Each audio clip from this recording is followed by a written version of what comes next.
1. You will hear a new student on a short summer course getting information from the college receptionist. First, you have some time to look at questions 1 to 5.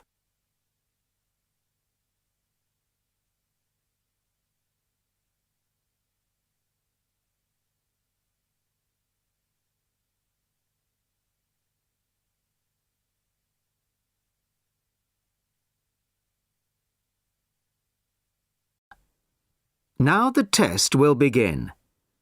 You should answer the questions as you listen, as you will not hear the recording a second time. Listen carefully to the first part of the conversation and answer questions 1 to 5. Sorry to keep you waiting. OK, here's the information you need. On the first page, there's some info about the college, the facilities, the courses on offer, etc.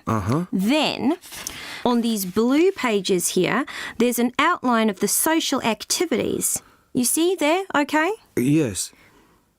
Now, this part of the booklet here, the yellow pages, that's the main program starting at 9 a.m. tomorrow. 9 a.m., OK.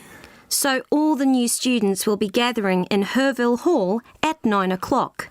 Sorry, where? Herville Hall. I'll spell it for you. It's Hervill,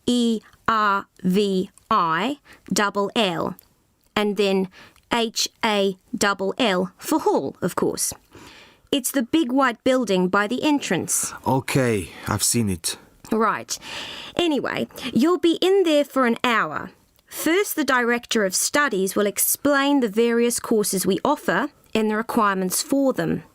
Then for the second half hour, the social organiser will tell you more about the social program and Saturday excursions. Is that all clear?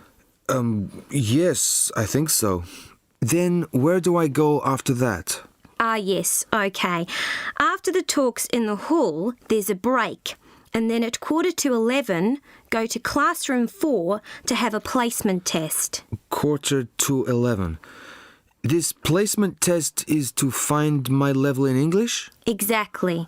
Then, after the test, all the new students are invited to a special welcome lunch. In the cafeteria? No, not for the welcome lunch. It's in a restaurant near the school, an Indian restaurant. Oh, OK. I don't think I've ever tried Indian food. Do you like spicy food? Yes, I do. Then you'll love Indian.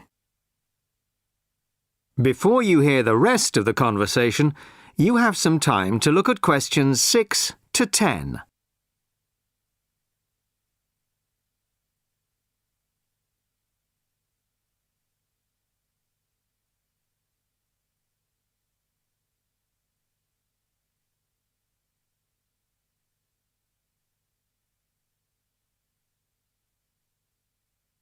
Now listen and answer questions 6 to 10. So, where's the Indian restaurant? Don't worry, it's really easy to find. Have you got that map I gave you? This one? Yes, that's it. See here, the main entrance to the school? Yes? Well, don't go out of there. There's a smaller entrance here, round the back.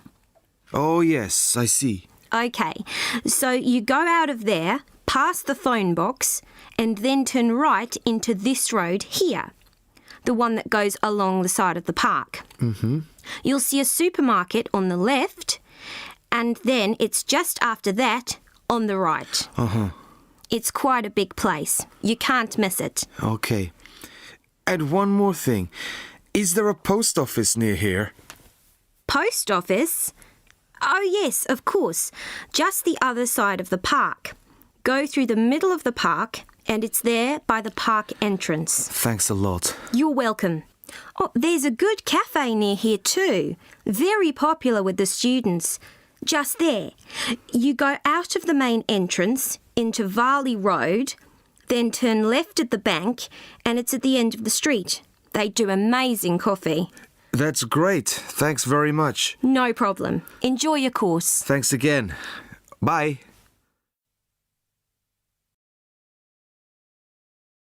That is the end of part 1. You now have half a minute to check your answers.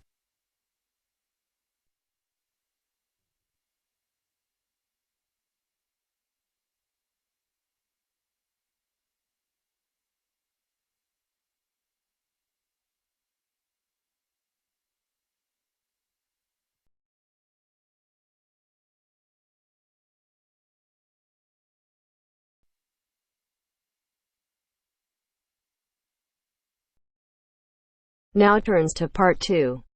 You are going to hear a talk about making the most of graduate school.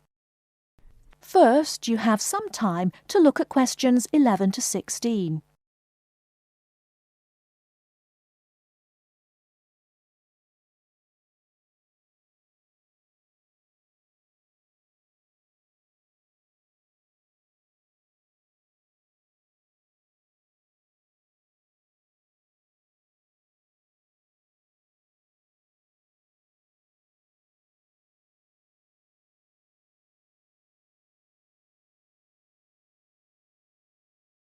Now, listen carefully and answer questions 11 to 16.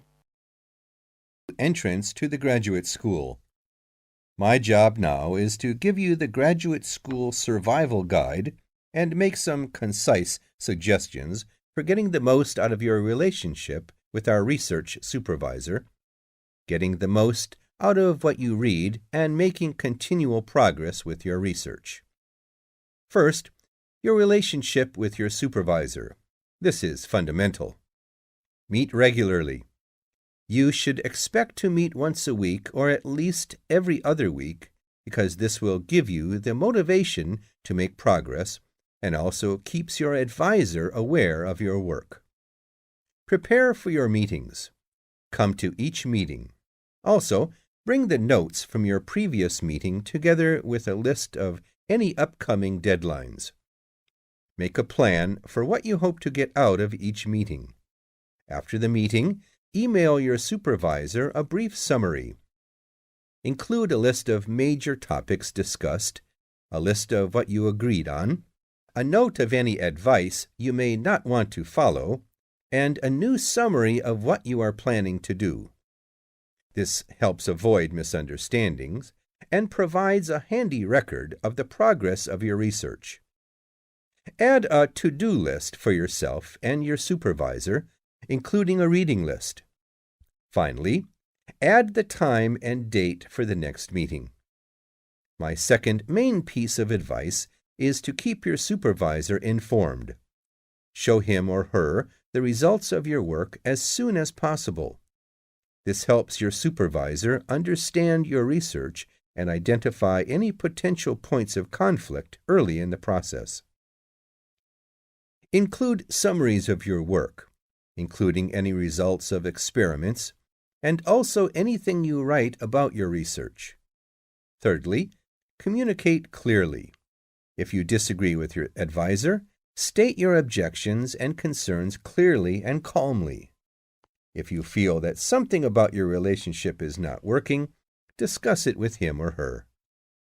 Whenever possible, suggest steps that they could take to address your concerns. Under this heading, it is extremely important to take the initiative. You do not need to clear everything you do in your research with your advisor. He or she is busy too. You must be responsible for your own ideas and the progress of your work. Before you hear the rest of the talk, you have some time to look at questions 17 to 20.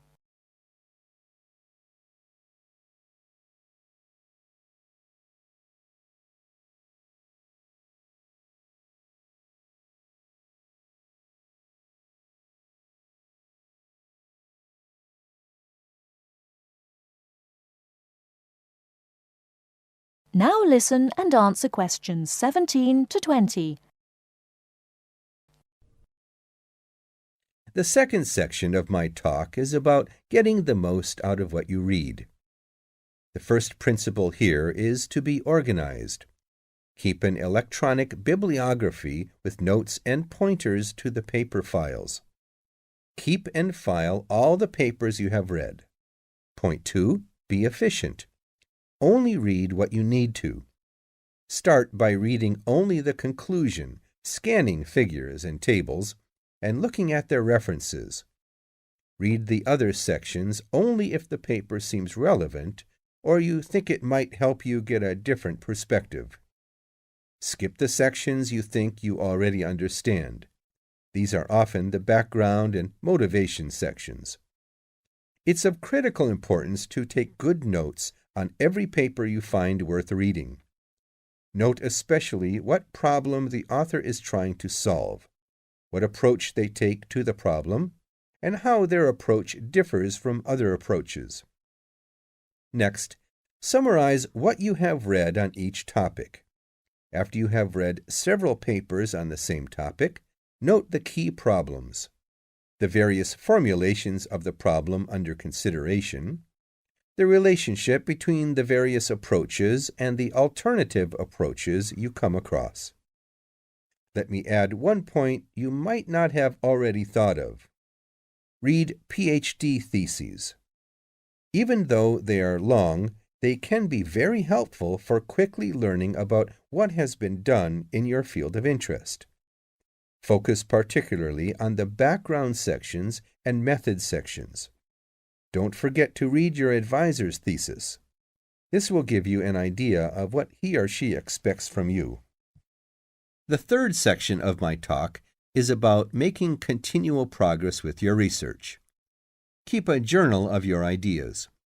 Write down every issue you are thinking about, even if you think it is stupid. This will help you keep track of your progress and keep you from going round in circles. That is the end of part 2. You now have half a minute to check your answers.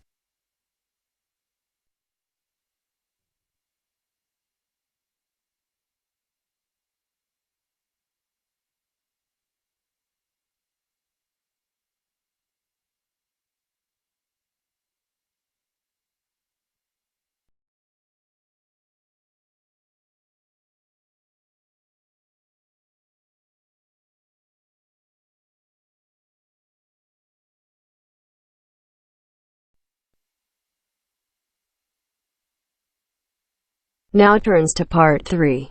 Part 3. You are going to hear a lecture about the Miners Hotel.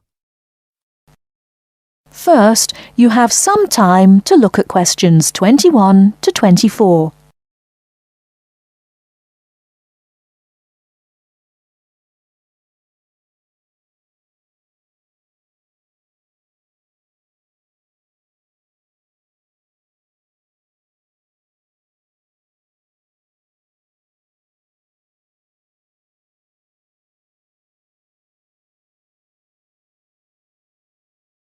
Now, listen carefully and answer questions 21 to 24. Good evening and welcome to the Miner Hotel. We are pleased to have you as our guest. I will give you a brief information session to tell you everything you need to know to make this a pleasant stay. The Miner Hotel was built in the 1850s, during the Gold Rush period, also nicknaming our state the Golden State. People from all over the country and even from other countries came to seek their fortune here in these hills, creating cities overnight. In this city, many Gold Rush hotels soon opened up.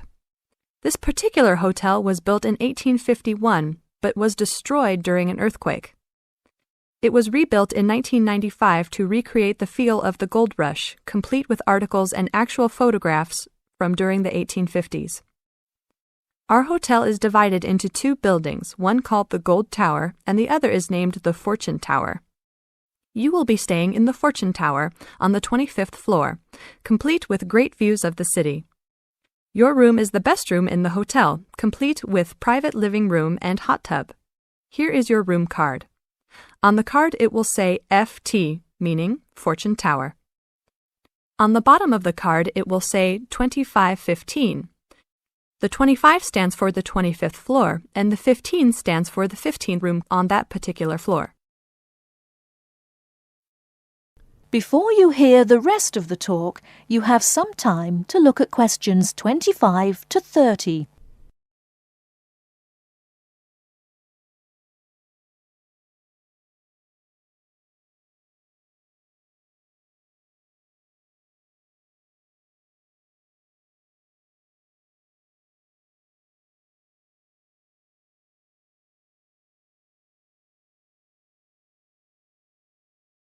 Now listen and answer questions 25 to 30.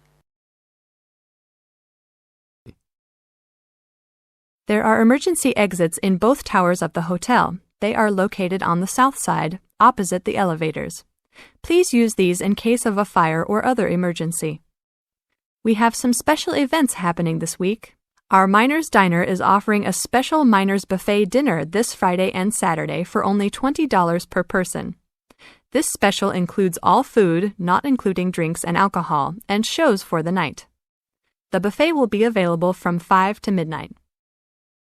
Because of the historical significance of our hotel, there are some special rules. The first rule is that there is no smoking allowed anywhere in the building, not even in your own room. This is not only to ensure the safety and health of our guests, but also the furniture and pictures can be easily damaged by smoke and other harsh treatment. Please remember that there are items of furniture over 100 years old here, so respect the rules by not smoking. Secondly, please do not take pictures using a flash of any of the drawings and paintings in the rooms or hallways, as they are old and fragile. We are doing our best to preserve a national treasure, so please help us in doing so.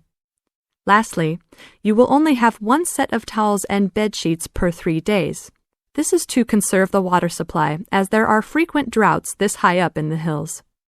If there are any further questions, the staff of the hotel will be available to answer your questions. In the event that no one is able to answer your questions, I will also be available from 8 a.m. to 5 p.m. each day in the concierge. I hope you enjoy your stay here with us. Thank you very much. That is the end of part 3. You now have half a minute to check your answers.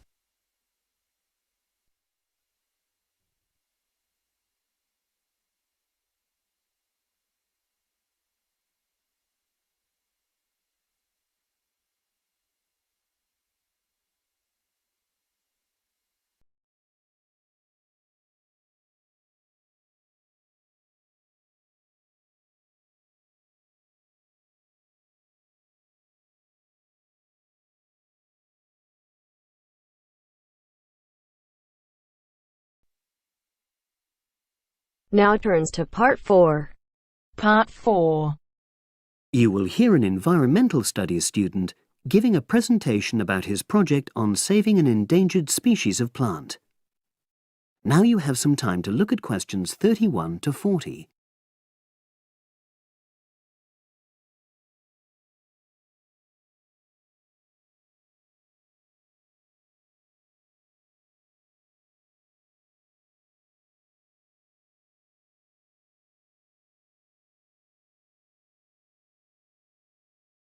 Now listen and answer questions 31 to 40. For my presentation, I'm going to summarise what I've found out about efforts to save one plant species, the juniper bush. It once flourished in Britain and throughout the world's temperate zones, but over the last few decades has declined considerably.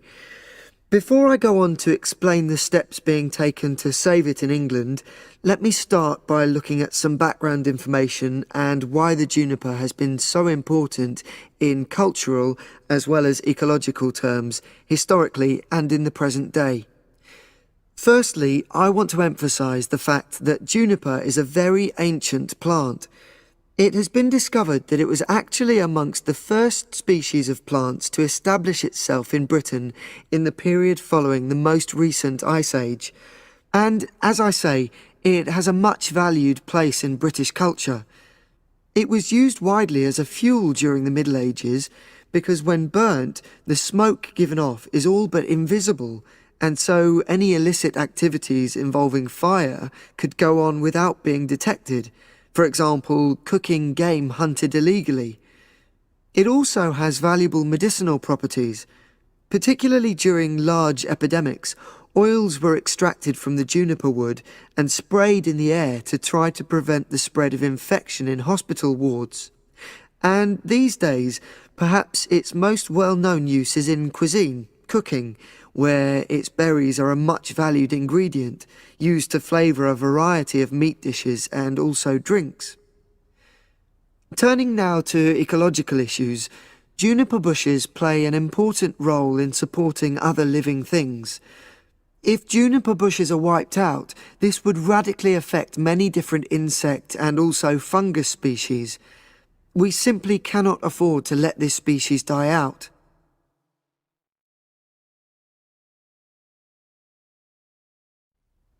So, why is the juniper plant declining at such a rapid rate? Well, a survey conducted in the north and west of Britain in 2004-5 showed that a major problem is the fact that in present-day populations, ratios between the sexes are unbalanced, and without a proper mix of male and female, bushes don't get pollinated.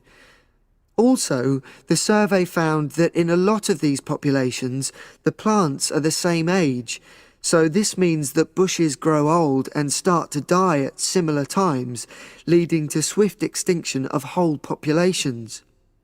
Now, the charity Plant Life is trying to do something to halt the decline in juniper species. It's currently trying out 2 new major salvage techniques, this time focusing on lowland regions of England. The first thing it's trying is to provide shelters for the seedlings in areas where juniper populations are fairly well established. These, of course, are designed to help protect the plants at their most vulnerable stage. A further measure is that in areas where colonies have all but died out, numbers are being bolstered by the planting of cuttings which have been taken from healthy bushes elsewhere. Now, I hope I've given a clear picture of the problems facing this culturally and ecologically valuable plant, and of the measures being taken by Plant Life to tackle them. If anyone has any questions, I'd be happy. That is the end of part 4.